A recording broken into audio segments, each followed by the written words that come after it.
With this unit, we cross a divide, admittedly an artificial divide created by historians. Most historians date what they call early modern Europe from the Renaissance and modern Europe from the French Revolution. But the 17th century, which we've just dashed through, is a transitional century that laid the groundwork for what we now call the modern world.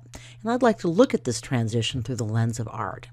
You've seen this painting, The Consequences of War, by Rubens before, although it wasn't a required work. The work proclaimed in art that war is stupid and destructive, and of course the great wars of the first half of the 17th century were fought over religion, although the pursuit of political power was often in practice a more important motive. Nevertheless, the bloody wars of religion did encourage many 18th century thinkers such as Voltaire and Locke to argue for religious toleration and to criticize the church for promoting conflict in what Voltaire at least saw as superstition. Stay tuned. These two paintings reveal another crucial 17th century transition. You should recognize Raphael's school of Athens, and I think you can guess the painter who executed the painting on the right. It's a Vermeer. Note the interior light cast by a window that fails to give a glimpse outside and the interior scene. What you probably won't know is that Vermeer's astronomer is reading a book that discusses modern astronomical discoveries by Copernicus, Galileo, and other leaders of the scientific revolution. We also see a modern, for the time, celestial globe. Raphael included plenty of scientists in his school, but they're all from the ancient world. Vermeer's scientist is a modern man. In fact, scholars think that his model was his friend van Leeuwenhoek, who invented a superior microscope and more or less founded microbiology. So, what's the word for science and reason that's based on observation and experiments involving the real world? You may have answered scientific method, and that's right, but the word I am looking for is empiricism. I just gave you the answer to the first question on tonight's homework. So Rachel Reusch's father was an empiricist. He cataloged the natural world in his laboratories, and his daughter captured that reality on canvas. There may be religious symbols in the grapes and wheat, but this painting is mostly about the natural world that we can observe with our eyes and maybe our microscope. So what point would you guess I'm making with these two slides? These two images, The 17th century saw much broader contact between Europe and the rest of the world. The encachado style of the screen attests to Mexico's contact with Japan via the Philippines, while the Ming jar in the Dutch still life was a treasured import from China. Growing knowledge and fascination with the rest of the world will become a more central theme as we move into the modern era. Okay, last blast from the recent past. What important 17th century development do you think I'm getting at here?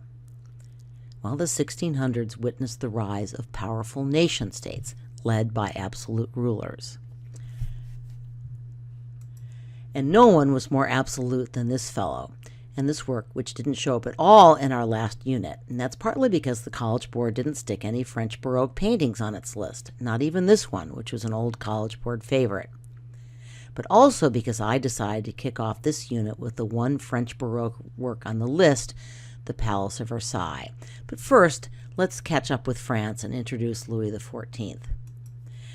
In France, the religious wars took the form of a civil war between the Catholics and the Calvinist Huguenots, who actually gained control of large chunks of France. Here you see a Protestant painter's depiction of one of the bloodiest episodes from the war, a massacre in Paris in which Catholics killed as many as 10,000 Protestants in a single day. Of course, Protestants killed plenty of Catholics too. But the theological and artistic battles that animated Italian, Flemish, Spanish, and even Dutch Baroque art seemed largely to pass France by. In France, politics usually trumped religion. Remember the Protestant Henry IV from the Marie de Medici series? He converted to Catholicism rather than fight a bloody battle to capture Catholic Paris. The real ruler of France under his son, Louis XIII, was a Catholic Cardinal Richelieu, who led France into the 30 Years' War on the Protestant side. Basically, Richelieu was more worried about Habsburg power than about Calvinist or Lutheran doctrines, or the approval of his alleged boss, the Pope. Louis XIII's son, Louis XIV, ruled France for 72 years. He came to the throne when he was only 7 years old, so he reigned for most of our Baroque century. Civil war broke out in France again when Louis XIV was a boy, this time because the French nobility was revolting against French royal power. Young Louis was forced to flee for his life. Louis XIV learned some important lessons from his turbulent youth, and when he came of age, he set about establishing strong, centralized rule that revolved around Louis XIV, the Sun King, the way the planets revolved around the sun. Yes, Copernicus had triumphed.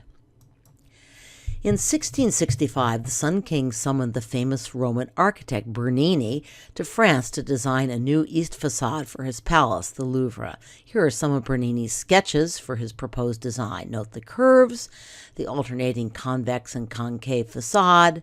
It all just seemed too Italian for French taste. So here's the design that won out in the end. You'll notice the same architects designed Versailles. Louis XIV rejected curves and high drama, and instead he went for classical, imposing, and horizontal. This is a building that exudes power. But Louis XIV still had a power problem. French nobles continued to resent the reestablished central royal power. Louis needed to keep his nobles under control, and he needed to keep them entertained so they wouldn't have time or resources to foment rebellion. This was his solution, a palace complex 11 miles from the hotbed of noble power in Paris. And here are the gardens. For some reason, the landscape designer doesn't appear in the College Board identifiers, but I'm sticking him in. So what do you notice about the design of these gardens as your eye moves from the formal gardens surrounding the palace back into the grounds? Nature near the palace is fully disciplined by royal power. As the gardens recede, they become more natural. But nature was not allowed all that much rain at Versailles. Laying out the gardens required enormous work. The original woods, grasslands, and marshes were covered with thousands of wheelbarrow loads of dirt. Trees were carted in from all the provinces of France, and thousands of men, sometimes entire regiments, took part in this vast enterprise. No single slide or pair of slides can really capture these gardens, so let's take a quick virtual tour. To get to Versailles, one entered through 3 roads that converged at the chateau, with the axes finally joining, not accidentally, in Louis's bedroom. Here are 2 more views of the imposing entrance. We see a few more Baroque touches in the gilding and the decoration surrounding the clocks, but the general impression is classical, stately, and horizontally massive. Again, this is all about the weight and might of royal power. So here's Versailles' most famous room, the Hall of Mirrors. Again, it was designed to dazzle in every sense of the word. And of course, the mirrors just magnifies the size of the room and the brilliance of the candlelit gold. The mirrors were also designed to reflect the magnificent gardens outside the windows. This room looks a little more Baroque with its curved ceiling and over-the-top decoration. And here finally is the Royal Chapel. It combines Baroque decorative opulence with a more classic and geometric design, but again, all about power. I'm going to move on now to my second lecture in the art of an aristocratic France whose days were numbered.